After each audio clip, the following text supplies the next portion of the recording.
Guy, sur cette évolution et ces changements incessants de législation, est-ce que déjà c'est un facteur qui doit orienter son choix ou est-ce qu'au contraire, comme ça change tout le temps, on peut mettre ça de côté?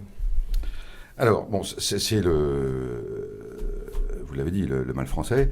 Je voudrais juste rappeler qu'on a en France une situation extraordinairement originale au regard de la législation et notamment de la législation sur l'immobilier. Par exemple, depuis la fin de la Deuxième Guerre mondiale.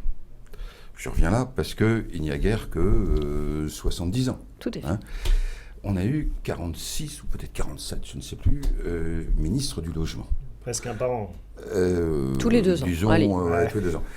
Ce qui est totalement paradoxal et très grave, parce que même si, à telle ou telle époque, on a eu un ministre du logement brillant ou intelligent ou génial, etc., de toute façon, le logement est aussi bien pour la société française un enjeu de long terme que pour l'investissement particulier un enjeu de long terme. Mais Donc, alors si ça je change reviens tout à le ma temps. question, est-ce qu'il faut justement avoir le nez sur les textes de loi? Je pense que justement, je suivrai Virginie en disant c'est au professionnel de s'en occuper.